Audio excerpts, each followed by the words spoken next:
लेकिन जो लोग एक पोटली में बिक जाते हैं वो भी प्रदेश बना सकते हैं?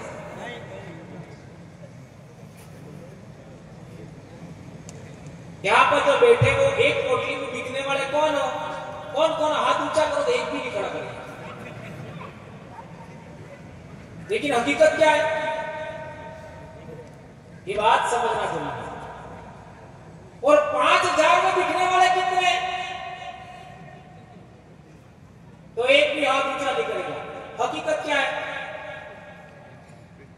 तुम वो महान लोग हो कि हमारे राजस्थान में भी तुमने लेटर पेड चलाया। दक्षिणी राजस्थान के लोग अंग्रेजों के गुलाम नहीं बने, मुगलों के गुलाम नहीं बने, रजवाड़ों के गुलाम नहीं बने, तो तुम्हारे लेटर पेड से डर जाएंगे क्या? टाई टाई फीस हुआ क्यों हुआ? मेरे कहने का मतलब यह है, हमारे पास एक विजन होना चाहिए, एक उद्देश्य होना चाहिए, हम क्यों काम कर रहे हैं, ये बात जानना समझना जरूरी है। कई लोग तो धर्म को लेकर के इतने सेंसिटिव हैं कि धर्म से ही रोटियां मिलती है। साहब, हर एक धर्म का मालिक आदिवासी नहीं है, कोई और है, गैर आदिवासी है, फिर भी मरे जा रहे हैं। मुझे एक बात बताइए, आज के दिन हल की पूजा, आज के दिन हमारे लिए दोनों कहें इन्हीं पूजा, आपका बैलों की पूजा, अनाज की पूजा, आज के दिन कौन से धर्म वाले ने किया बता मेरे को? किसी ने किया क्या? जब नहीं किया, ये पूजा पद्धति संपन्न की, आप जानना समझना जरूरी है। और कई सारे लोग तो ऐसे हैं कि ये तो उस संगठन का कार्यक्रम है।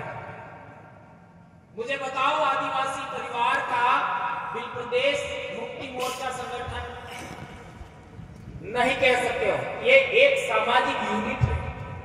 बिल प्रदेश विद्यार्थी मोर्चा संगठन ना होकर के एक यूनिट है, इकाई है।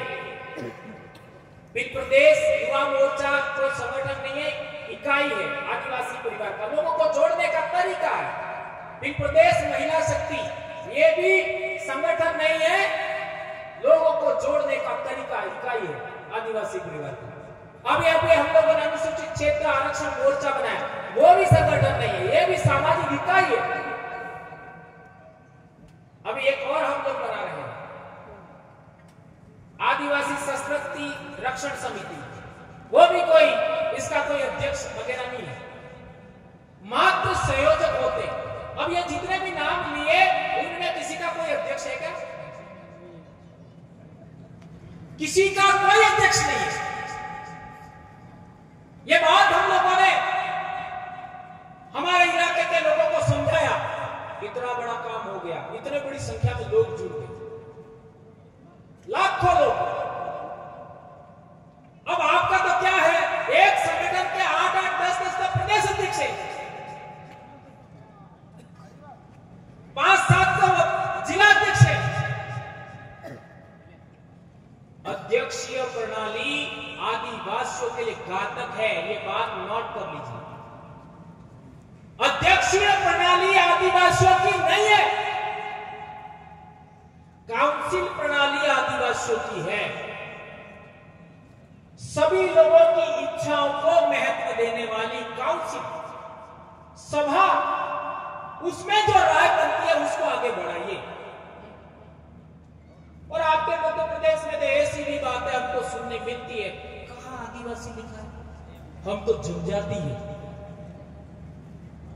आदिवासी है ही नहीं, ऐसे भी कई लोग तो बोलते थे। अब सवाल पैदा होता है कि क्या आपने 5 जनवरी 2011 का सुप्रीम कोर्ट का जजमेंट पढ़ा? उसके अंदर क्या लिखा है? ये जजमेंट लाया होगा, इसके अंदर देख लीजिए,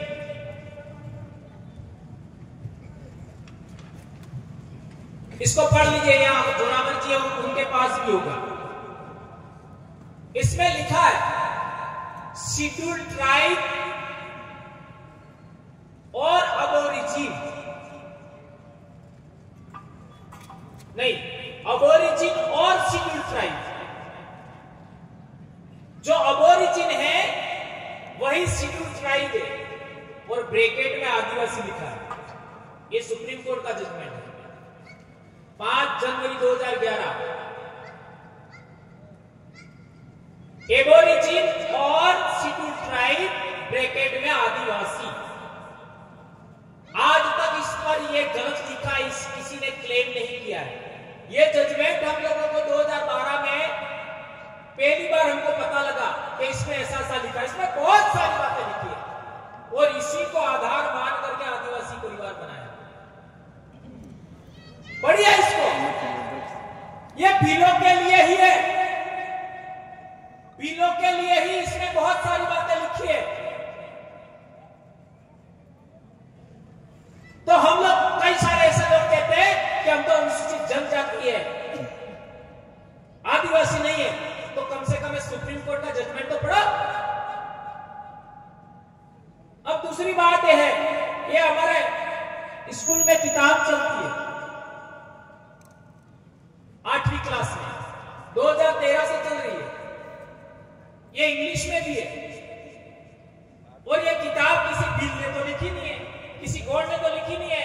ये देख लीजिए, राष्ट्रीय शैक्षिक अनुसंधान एवं प्रशिक्षण परिषद नई दिल्ली, नीचे लिखा राजस्थान राज्य शैक्षिक अनुसंधान एवं प्रशिक्षण परिषद उदयपुर। ये इंग्लिश में आपके मध्य प्रदेश में भी चलती है, भारत के सभी राज्यों में चलती है इंग्लिश में। इसमें आदिवासी का पाठ है, हास्याकरण की समझ, उसको पढ़िए आप। ये कई बार मैंने बताया है, पर लोगों को सारी बात बता दो तो भी कई बार मुझे ऐसा भी लगता है कि जो दिमाग है ना, इसमें न जाने लोगों ने क्या भर दिया है। ये देख लीजिए, ये हास्याकरण की समझ 5वां पाठ है, उसमें साफ लिखा है कि आदिवासी कौन लोग हैं। पढ़िए इसको, आदिवासी कौन लोग हैं, आप पढ़िए इसको। इसी के अंदर ये साइड में लिखा है, आदिवासियों को जनजाति भी कहा जाता है। ये पिंक कलर में, आदिवासियों को जनजाति भी कहा जाता है, लिखा। अरे आपका संविधान देख लीजिए, संविधान के अंदर अनुच्छेद 341 पढ़िए, उसमें ट्राइब और रेस लिखा है। ट्राइब और रेस, यानी जो ट्राइब है वो रेस है, नस्ल है। और ये बात प्रूव करनी है तो तुम्हारी नाक और दूसरे समाज की नाक मिलती है क्या? तुम्हारी एक कपाल है, वो दूसरे लोगों से मिलती है क्या? नहीं मिलती है। तुम्हारी एक भौहें हैं, ये भी दूसरे लोगों से मिलती नहीं है। जांच कर लो, होठ नहीं मिलेगा, आंखों का रंग नहीं मिलेगा। ये बात समझिए, तुम लोग कोई बाहर से आए हुए लोग नहीं हो, ये सुप्रीम कोर्ट का जजमेंट बोल रहा है। भारत देश 10,000 साल से इमिग्रेशन नेशन है, इमिग्रेंट्स नेशन है, ऐसा सुप्रीम कोर्ट ने बोला। मैं नहीं बोल रहा, और ये किताब भी बोल रही है। इसमें लिखा है साफ और स्पष्ट शब्दों में कि आदिवासी समाज औरों से बिल्कुल अलग दिखाई देते हैं, औरों से यानी दूसरों से, क्योंकि उनके भीतर ऊंच नीच का फर्क बहुत कम होता है। इसी वजह से यह समुदाय जाति वर्ण पर आधारित समुदायों या राजाओं के शासन में रहने वाले समुदायों से बिल्कुल अलग है। यह साफ बता रहा है। 2011 का सुप्रीम कोर्ट का जजमेंट आने के बाद एक किताब आई थी, कई बार एक किताब का हवाला दिया हम लोगों ने। हम जाति व्यवस्था में नहीं आते ये बोल रही है, हम वर्ण व्यवस्था में नहीं आते ये बोल रही है, हम राजाओं के शासन में रहने वाले लोग भी नहीं है, ये भी एक किताब बोल रही है। बोलिए आप। इतना साफ किताबों में स्कूल में हम पढ़ा रहे हैं, लेकिन स्कूल में पढ़ाने के लिए कोई आपत्ति नहीं है, लेकिन समाज को पढ़ाते हैं कई लोगों को आपत्ति हो जाती है। चल रहा है 2013 से किताब चल रही है। अब सवाल पैदा होता है कि आपको जनजाति प्रमाण पत्र दिया जाता है, ये नहीं, जनजाति के ऊपर नहीं लिखा होता जाति प्रमाण पत्र। ये आवाज किसने उठाया आज तक? हम ट्राइब हैं, हम शेड्यूल ट्राइब हैं, तो हमको शेड्यूल ट्राइब का सर्टिफिकेट मिलना चाहिए। नहीं, जाति प्रमाण पत्र देते। आज तक किसी ने आवाज नहीं उठाई। ये ऐसा क्यों हो रहा है? ये बात हम लोगों को समझनी जाननी चाहिए। आगे लिखा है, आदिवासियों के बहुत सारे जनजातीय धर्म होते हैं। आदिवासियों के बहुत सारे जनजातीय धर्म होते हैं। उनके धर्म इस्लाम, हिंदू, ईसाई आदि धर्मों से बिल्कुल अलग है, बिल्कुल अलग है। वे अक्सर अपने पुरखों की, गांव और प्रकृति की उपासना करते हैं। साफ स्पष्ट लिखा हुआ है। फिर भी हमारे ढूंढने के लिए कई लोग तो चर्च में चल रहे हैं, कोई कहां जा रहा है। और मैं कई कड़े लहजों में बोल चुका हूं, लेकिन किसी की भावना आहत नहीं करना चाहता। कोई भी धर्म आपका नहीं है। आपकी बहुत सारी बातें दूसरों ने लेकर के अपने धर्म खड़े किए हैं। ये बात जाननी समझनी जरूरी है। दिवाली फसली उत्सव है, होली फसली उत्सव है, वाड़ी जवारा फसली उत्सव है, और ये हमारे बाप दादाओं की देन है। अखातीज फसली उत्सव है, ये हमारे बाप दादाओं की देन है, किसी धर्म का नहीं है। उन लोगों ने कथा कहानियां बना करके हमसे छीना है हमारी ओरिजिनल संस्कृति, भारत भूमि की ओरिजिनल संस्कृति। हमको समझना पड़ेगा। यह जितने भी देव स्थानक है उसमें साफ लिखा है, ये भील विद्रोह नाम का चैप्टर है, जिसको पिछले दिनों आप लोगों ने देखा होगा। एक व्यक्ति ने इसको हटाने की बात किया था, मानगढ़ के बारे में उसमें रेफरेंस दिया है। तो ये पाठ है भील विद्रोह, देख सकते हो। इसके अंदर आप पूरा पढ़िए इस चैप्टर को, सब कुछ लिखा हुआ है जो आप जानना चाहते हैं। भील मूलतः शांति प्रिय जनजाति है। वे अंग्रेजों के आगमन तक स्वतंत्र जीवन व्यतीत कर रहे थे, यानी अंग्रेजों से पहले भील गुलाम नहीं थे। ये किताब बोल रही है, भील गुलाम नहीं थे। आगे बोल रहे हैं, तथा 1818 के पश्चात इनके ऊपर स्थापित आदिवासी व अर्ध औपनिवेशिक नियंत्रण ने उन्हें विद्रोह के लिए बाध्य किया। यानी हमारी गुलामी जो हुई, हमारे बाप दादाओं ने के साथ में जो गलत व्यवहार हुआ, वो 1818 के बाद हुआ। ये किताब बोल रही है, और ये भी मैंने नहीं लिखी है, न किसी आदिवासी ने लिखी है। और इसमें बहुत सारी बातें लिखी है। भीलों ने अपने इस परंपरागत अधिकारों को छोड़ने से इंकार करते हुए अंग्रेजों के विरुद्ध विद्रोह किया। इसमें यह बात भी लिखा है। 1818 के बाद ही सारे आदिवासियों के आंदोलन हुए। ये सब चीजें इसमें अंदर लिखा है, आप इसको पढ़ सकते हो।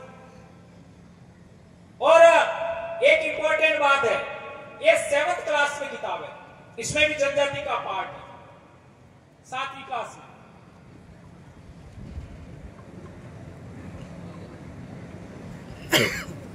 आटलो है तो बताड़ा बात भी दिमाग साफ नहीं था, तो डीएनए टेस्ट करा लीजो। हमारे कल्याण कहीं पड़ती नहीं।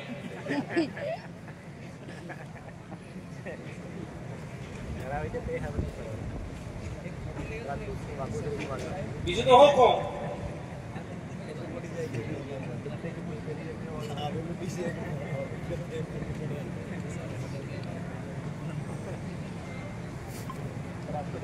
ए जनजातीय खानाबदोश एवं एक जगह बसे हुए समुदाय, ये 7th क्लास की सामाजिक ज्ञान, ये हम स्कूल में पढ़ा रहे हैं बच्चों को, और ये किताब भी 2013 से चल रही है। इसमें साफ लिखा है उपमहाद्वीप के कई समाज ब्राह्मणों द्वारा सुझाए गए सामाजिक नियमों और कर्मकांडों को नहीं मानते थे और न ही वे कई असमान वर्गों में विभाजित थे। अक्सर ऐसे समाजों को जनजातीय कहा जाता है। ये साफ लिखा है। जनजाति भी कौन है? जनजाति को आदिवासी का है 8वीं की किताब में, और इसमें जनजाति किसको कहते हैं ये भी साफ लिखा है।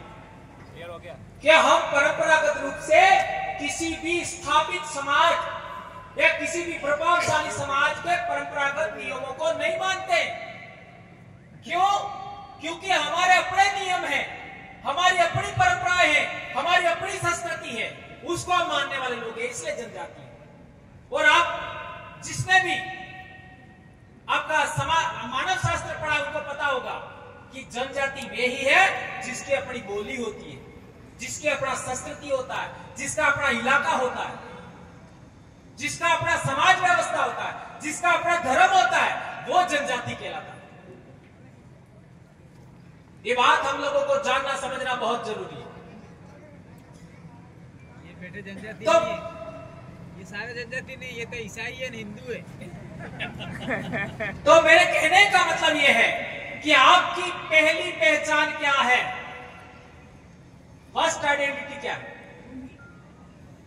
फर्स्ट पहली पहचान भील। आपकी पहली पहचान क्या है? भील। यह आपकी पहली पहचान है।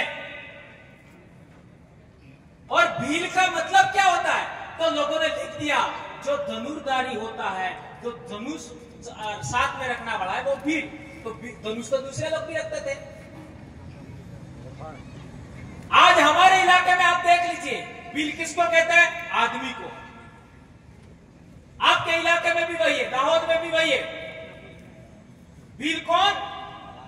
जो अपनी बोली में पुरुष को भील बोलता है, महिला को क्या बोलता है? भीलन। गोंड कौन? जो गोंडी बोली में पुरुष को गोंड कहते हैं, गोंड, और महिला को गोडनी कहते हैं। यह भाषा का मामला है, यह बोली का मामला है। जिस बोली में पुरुष को क्या कहते हैं उसी के आधार पर उस आपका समुदाय का नाम है। मुंडा आदमी को ही कहते हैं, संथा आदमी को ही कहते हैं। अब सवाल है आपकी पहली पहचान क्या हुई? भील। अब दूसरी पहचान कुछ और हो सकती है, तीसरी पहचान कुछ और हो सकती है, चौथी पहचान आपकी कुछ और हो सकती है, लेकिन सबसे बड़ी पहचान क्या हुई आपकी? भील। जब आपने ये पहली पहचान छोड़ दी तो आपका क्या होगा? यहां डामोर है, कितने डामोर? हाथ ऊंचा करो जरा। इतने ही हो? मैं भी डामोर हूं। अब ये आपका महिसागर जिले में डामोर आदिवासी की लिस्ट से बाहर हो गए। उन्होंने अपने आप को क्या बोला? हम तो खत्रिय हैं। 2001 की जनगणना में लिखवा दिया कि हम तो खत्रिय हो, और 2006 से उनका सर्टिफिकेट मिलना बंद हो गया। और आपके इधर पटलिया का भी पिछले दिनों कुछ हुआ था, देख लीजिए। ये प्रमाण बता रहा हूं मैं आपको। आपने अपनी पहली पहचान को दोयम दर्जे की माना और दूसरी पहचान को प्रथम माना, आप जाओगे ओबीसी में। ध्यान रखिए, ओबीसी में जाओगे। और मध्य प्रदेश में आपका बिलाला के साथ भी कुछ समय पहले कुछ हुआ था, आप लोगों को आइडिया होगा। गुजरात में आपका राठवा के साथ भी हुआ था, इतिहास पढ़ लेना। जी जी जी हाँ। तो मेरे कहने का मतलब यह है आप अपनी पहली पहचान भुलाओगे तो आपका अनुसूचित जनजाति का जो आपका लेबल है, टाइटल है, स्टेटस है, उस पर आपकी आंच आएगी। तो आपकी पहली पहचान क्या हुई? भील। अब बताओ मेरे को कि भील भारत भूमि का क्या है? मूल बीज, मूल मालिक, मूल वतनी। कौन बोल रहा है? सुप्रीम कोर्ट का जजमेंट बोल रहा है। इसमें लिखा है indigenous people, aboriginal people, original inhabitant of India, native people, schedule tribe और आदिवासी, ये सब चीजें इसमें लिखा है। और इसी को आधार मान करके हम लोगों ने आज तक ये काम कर रहे हैं। अब सवाल पैदा होता है कि आप लोगों ने भील के अलावा दूसरा टाइटल अपना लिया तो क्या होगा? सोचो। अब जब आप भील हैं तो आपकी बोली भी होगी, आपकी बोली भी होगी, आपकी भाषा भी होगी, आपकी संस्कृति भी होगी, आपकी पूजा पद्धति भी होगी, आपकी समाज व्यवस्था भी होगी।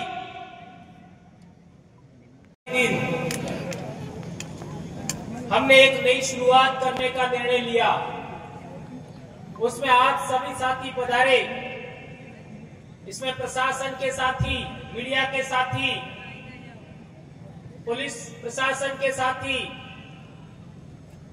और महाराष्ट्र से पधारे हमारे भाई, गुजरात से पधारे हमारे भाई, मध्य प्रदेश के विभिन्न जिलों से आए साथी और हमारे राजस्थान से भी कई साथी यहां पर आए। आज का दिन हमारे समाज के लिए कितना महत्वपूर्ण है, यह विभिन्न साथियों ने बताया। आज का दिन एक भी गांव ऐसा खाली नहीं है जहां विवाह नहीं है। एक भी गांव ऐसा खाली नहीं है जहां विवाह नहीं है। यह हम बात जानते हैं क्योंकि हर एक साल ऐसा होता है। और आज के दिन में एक भी घर ऐसा खाली नहीं है जहां खेती बाड़ी से संबंधित पूजा नहीं होती है, आपका शुरुआत नहीं होती है खेती बाड़ी की। हर एक घर के अंदर ये जरूरी है। इसके बावजूद भी हमने आज का ही दिन क्यों चुना, यह बात बेहद जानना समझना जरूरी है। मानगढ़ पर हम लोगों ने 17-18 मई